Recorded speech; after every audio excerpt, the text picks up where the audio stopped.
नमस्कार, स्वागत है आपका हमारे YouTube podcast channel echoes from the dark में।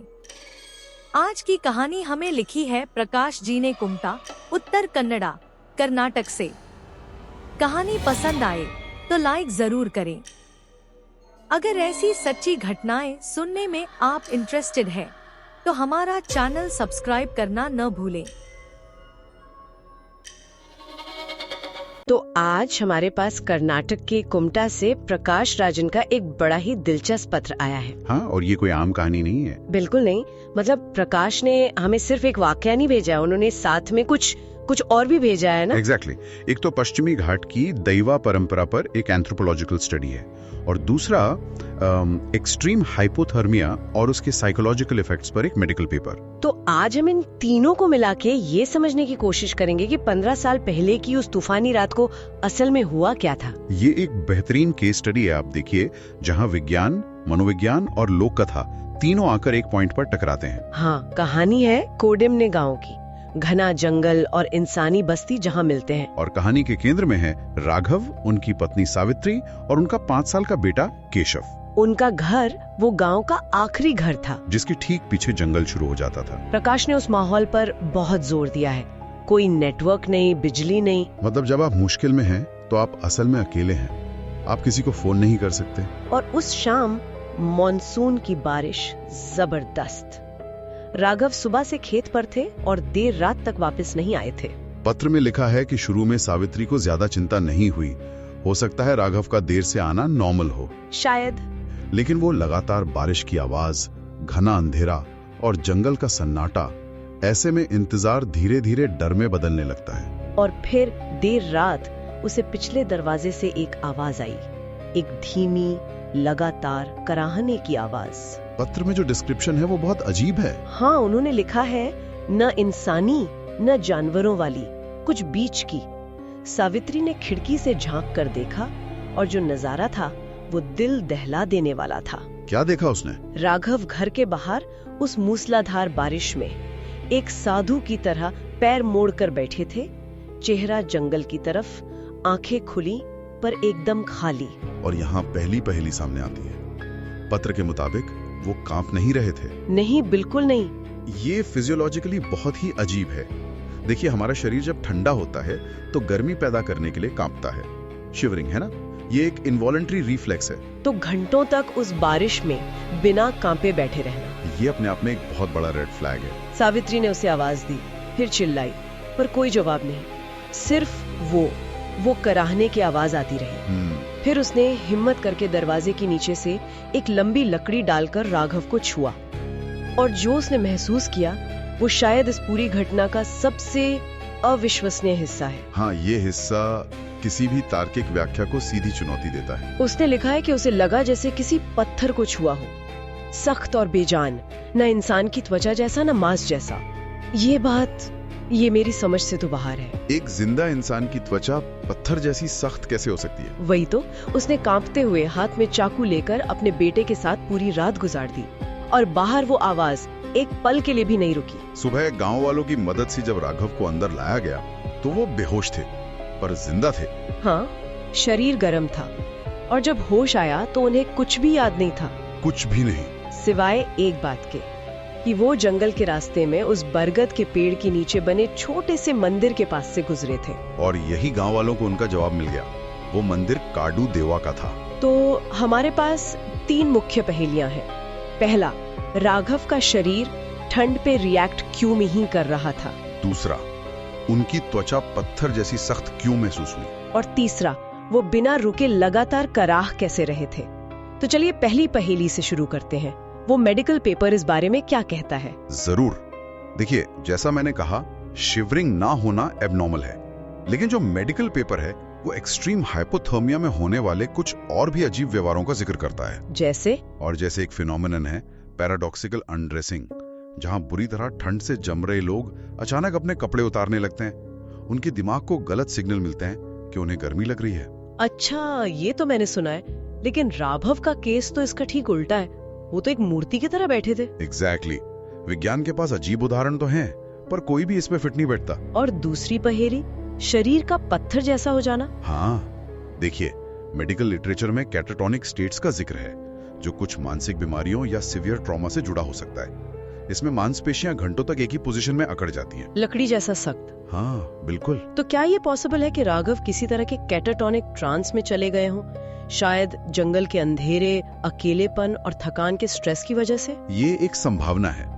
इसे टिटिनी या सीवियर मसल रिजिडिटी भी कह सकते हैं, लेकिन इसका बारिश में घंटों बैठे रहने से कोई सीधा संबंध वो स्थापित करना बहुत मुश्किल है। और इस सावित्री के पत्थर जैसे अनुभव को भी पूरी तरह से एक्सप्लेन नहीं करता।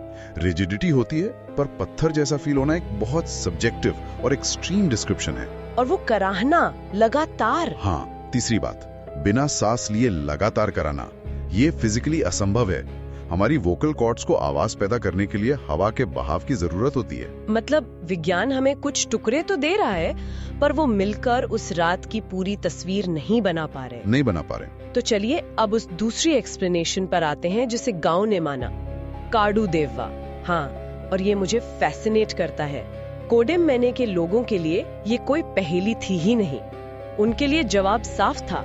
काडू देववा यानी जंगल के रक्षक देवता ने राघव को अपनी शरण में ले लिया था। लेकिन जब हम पोजेशन की बात सुनते हैं तो हमारे दिमाग में एक बहुत नेगेटिव, मतलब हॉरर फिल्म वाली छवि बनती है। बिल्कुल, लेकिन ये उससे बिल्कुल अलग लगता है। यही इस बिलीफ सिस्टम की खासियत है। ये कोई हॉस्टाइल टेक ओवर नहीं है। हाँ। एंथ्रोपोलॉजिकल स्टडी इसे प्रोटेक्टिव पोजेशन कहती है। प्रोटेक्टिव पोजेशन मतलब? मान्यता यह है कि अगर कोई बुरी आत्मा या नकारात्मक शक्ति किसी इंसान का पीछा करते हुए उसके घर तक आ जाए, तो काडू देववा उस इंसान के शरीर में अस्थायी रूप से प्रवेश कर जाते हैं। अच्छा। हाँ, वो उस शरीर को एक ढाल की तरह इस्तेमाल करते हैं। दरवाजे पर एक पहरेदार बनकर खड़े हो जाते हैं ताकि वो बुरी शक्ति अंदर ना आ सके। कमाल है, मतलब एक तरह का डिवाइन फायर वॉल। हाँ, जहाँ हमारा एंटीवायरस काम नहीं करता, वहाँ देवता खुद फायर वॉल बन जाते हैं। ये सोचने का एक बहुत ही अनोखा तरीका है। सही एनालॉजी है। देवता को यहाँ एक रक्षक के तौर पर देखा जाता है, जो शरीर को नुकसान पहुँचाने नहीं बल्कि उसे और उसके परिवार को किसी बड़े खतरे से बचाने आया है। तो वो कराहना, वो अचल बैठना, इस मान्यता के अनुसार वो राघव नहीं थे। नहीं, वो देवता थे जो उस बुरी आत्मा को एक चेतावनी दे रहे थे। लेकिन यहाँ एक सवाल उठता है, अगर कोई देवता इतना शक्तिशाली है तो वो सीधे उस बुरी आत्मा से क्यों नहीं लड़ता? किसी इंसान के शरीर पर कब्जा करके उसे और उसके परिवार को पूरी रात इस तरह डराना, ये कैसी रक्षा है? ये तो अपने आप में एक ट्रॉमा है। ये एक बहुत वैलिड लॉजिकल क्वेश्चन है, लेकिन लोक कथाएं लॉजिक पर नहीं, बिलीफ और फंक्शन पर चलती हैं। फंक्शन? कैसा फंक्शन? देखिए, इस मान्यता का एक सामाजिक और मनोवैज्ञानिक फंक्शन भी है। ये एक ऐसी घटना को जो भयानक और समझ से बाहर है, उसे एक मतलब देती है। ये रैंडमनेस को डिवाइन प्लान में बदल देती है। मेरे पति के साथ कुछ भयानक और अजीब हुआ से कहानी एक देवता ने हमारे परिवार की रक्षा की में बदल जाती है। एग्जैक्टली। ये डर को श्रद्धा में बदल देता है और कम्युनिटी को एक साथ लाता है। ये बात तो है। उस घटना के बाद राघव और सावित्री का गांव में सम्मान और भी बढ़ गया होगा। बिल्कुल। तो अब हमारे पास दो बिल्कुल अलग अलग तस्वीरें हैं। एक तरफ एक बहुत ही रेयर मेडिकल फिनोमिनन की संभावना और दूसरी तरफ प्रोटेक्टिव पोजेशन का एक गहरा सांस्कृतिक विश्वास। और मेरा मानना है कि जरूरी नहीं कि ये दोनों एक दूसरे को पूरी तरह से काटें। मतलब? क्या ये संभव है कि राघव के साथ असल में एक एक्सट्रीम फिजियोलॉजिकल इवेंट हुआ हो, एक तरह का सीजर या कैटाटोनिक फिट, और उस घटना को सावित्री और गांव वालों ने अपने कल्चरल फ्रेमवर्क के जरिए समझा और इंटरप्रेट किया? अच्छा, तो बिलीफ सिस्टम ने उस घटना को पैदा नहीं किया, लेकिन उसने उस घटना को एक पहचान दी, एक नाम दिया। हाँ, ये एक दिलचस्प एंगल है। जो हुआ वो शारीरिक था, पर उसे जो समझा गया वो आध्यात्मिक था। और आखिरी सवाल जो प्रकाश ने भी अपने पत्र में उठाया है, एक गांव की सीधी सादी महिला जो खुद इतनी डरी हुई हो, वो इतनी जटिल और अजीब कहानी क्यों गढ़ेगी? और जवाब है, वो गढ़ नहीं रही थी।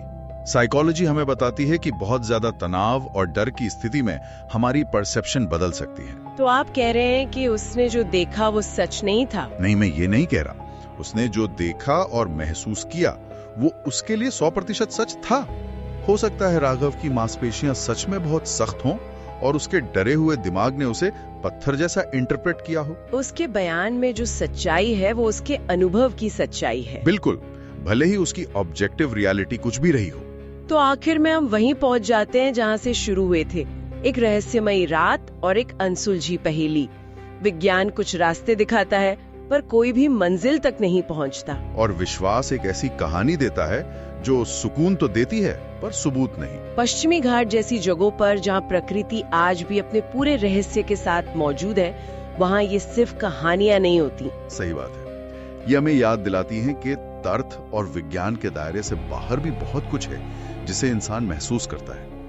प्रकाश अपने पत्रकांत एक बहुत ही गहरी बात से करते हैं जो उस रात की घटना का सार है। वो लिखते हैं, कुछ देवता आपके घर में प्रवेश करके आपकी रक्षा करते हैं और कुछ आपके अंदर प्रवेश करके। तो सवाल यही रह जाता है, क्या उस रात जो हुआ वो एक दैवी हस्तक्षेप था, एक दुर्लभ मेडिकल एनोमली, या फिर डर और विश्वास का एक ऐसा संगम जिसे हम कभी पूरी तरह समझ नहीं पाएंगे?